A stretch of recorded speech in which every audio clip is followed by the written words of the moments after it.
রক্ষী বাহিনীর যে অত্যাচার ছিল, তখনও এই গুম খুন ফ্যাসিস্টের ভূমিকা তোর অবতীর্ণ ছিল। আমি 96-এ নিজে যখন একদম ছাত্রদলের দায়িত্বে ছিলাম, তার আগ থেকেও আমরা ছাত্রদল করে আসছি। এই যে ফজলুল হক মিলনের নেতৃত্বে, রিজভী আহমেদের নেতৃত্বে আমরা বরাবরই দেখেছি এই রাজনৈতিক দল বলতে রাজনৈতিক দল ছিল না। এরা রাজনীতির চর্চা করে নাই। এরা সবসময় রক্তচক্ষু দেখিয়ে মানুষকে জিম্মি করে দেশের ক্ষমতায় বারবার থাকার চেষ্টা করেছে, এবং গত 16-17 বছর সেভাবেই ছিল। আর ছিল বলে এরা সবাইকে জিম্মি করে, রাজনৈতিক দলগুলোকে জিম্মি করেছে। 14তে ভোটারবিহীন অবস্থায় তারা ক্ষমতাকে দখল করেছে। 18তে রাতের অন্ধকারে ভোট করে ক্ষমতাকে জিম্মি করেছে, পাকাপোক্ত করেছে। 2024-এ কি করেছে, কি করে নাই? সুতরাং এদের রাজনীতি করার কোনো অধিকার নাই। আজকে আমরা বলছি যে বিচার প্রক্রিয়ার মধ্য দিয়ে, আইনি প্রক্রিয়ার মধ্য দিয়ে অবশ্যই আওয়ামী লীগ যেন এদেশে, বেশিরভাগ যেন এদেশে ফিরে না আসতে পারে, সেই জন্য তাদের রাজনীতি নিষিদ্ধ করা উচিত।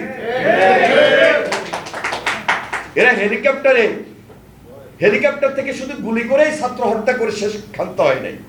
এরা এই ক্ষমতাকে পাকাপোক্ত করার জন্য সেদিন ধারাবাহিকভাবে, আমরা তখন সবাই জেলে ছিলাম, আমরা সবাই তখন জেলে ছিলাম, তখনও আমরা জেলখানা থেকে আমরা দেখেছি, ডিবি অফিসে থেকে আমরা দেখেছি যে তাদের ফ্যাসিবাদী শাসন, কর্তৃত্ববাদী শাসন কত ভয়ঙ্কর ছিল। তারা ক্ষমতায় থাকার জন্য প্রশাসনের এমন কোন নির্দেশনা বাকি ছিল না যে ছাত্র হত্যার পরও ক্ষমতাকে পাকাপোক্ত করে রাখার জন্য তারা যেন ক্ষমতাকে পার্মানেন্ট করে, সেজন্য আরো বেশি অত্যাচারের জন্য নির্লক্ষ্য প্রণয়ন করেছিল। আল্লাহর হুকুম পারে নাই। ছাত্র জনতা আন্দোলনের মুখে তারা পালিয়ে গিয়েছে। হয়তোবা আমরা দায়িত্বকে হারিয়েছি, আমরা ওয়াসিমকে হারিয়েছি। আমরা এইভাবে শত শত, প্রায় 2000, এই সর্বশেষ আন্দোলনে 2000-এর অধিক আমাদের এই ছাত্র জনতার আন্দোলনে সাধারণ ছাত্র, আমাদের দলের সাধারণ মানুষ 2000-এর অধিক শহীদ হয়েছে, খুনের শিকার হয়েছে। এয়ারপোর্টে মারা গিয়েছে জাহিদ, তার মা এখানে বসা। কিন্তু ইনি ওইখানে আসার পর যে কান্নায় ভেঙে পড়েছেন সেটা আমরা লক্ষ্য করেছি। খুব স্বাভাবিক, একটা পরিবার একটা অসহায়ত্ব বোধ করছে। জাহিদের পিতা আজকে নাই, এই 1 মাস আগে উনি ইন্তেকাল করেছেন। এই পরিবারটা একদম সর্বস্ব হারা।